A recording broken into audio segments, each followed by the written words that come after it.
Oke, di video kali ini gue bakal buat video singkat aja. Gue pengen share ya, berdasarkan pengalaman gue pribadi sekitar 5 tahun, hampir 10 tahun yang lalu ya. Ini share experience, siapa tuh jadi ilmu tipis-tipis lah buat kalian yang lagi nontonin video ini. Jadi gue bakal spill kerusakan yang bakal terjadi ya. Ini nggak hanya di iPhone jadul ya, iPhone kekinian, iPhone baru pun bakal bisa rusak lagi. Kerusakan yang bisa rusak lagi gara-gara human error. Jadi udah diperbaikin. Cuman misalnya kalau ada penggantian parts atau sometimes handphone lo harus dibongkar lagi, itu bisa rusak lagi handphone ya.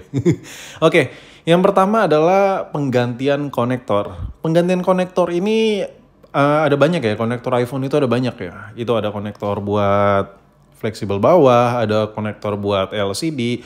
Nah, gue coba jelasin dulu fleksibel, satu contoh aja deh. Gue coba ambil satu contoh fleksibel konektor LCD misalnya. Nah, untuk penggantian konektor LCD ini, itu nggak bisa di sembarang servis. Tempat servis itu nggak semuanya ada alat optik yang lengkap ya. Kadang cuman punya solder aja. Dan gue jelasin lagi, kalau konektor LCD itu udah diganti, biasanya kalau lu ganti LCD lagi, misalnya kayak tiba-tiba LCD lu retak, lu ganti LCD yang KW gitu. Nah, konektor LCD KW itu fleksibel, itu kasar. Ukurannya tuh nggak se-fit LCD ori.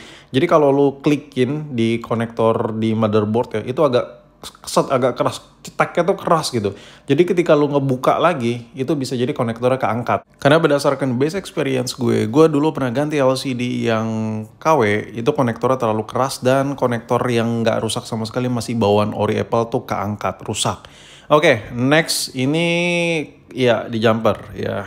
iPhone lu misalnya rusak sesuatu dan di jumper sama tukang servis. Biasanya kayak gini nih, nggak ada spare part yang tersedia di tempat lu mungkin. Dan ada pembuatan jalur baru lah. Intinya biar bisa dipakai secara normal lah ya. Nah, biasanya kalau yang udah di jumper-jumper gini, ini tuh rusak apa tidak ke depannya? Jawabannya tidak. Tapi misalnya kalau lo jumper di bagian kamera misalnya, tahanan arusnya itu beda. Biasanya tuh kalau kamera yang jalurnya di jumper, contoh, nih berdasarkan experience gue, itu kalau buat foto kayak kadang ada garis-garis hijau gitu. Karena arus yang masuk di jalur jumper itu agak sedikit beda tahanannya.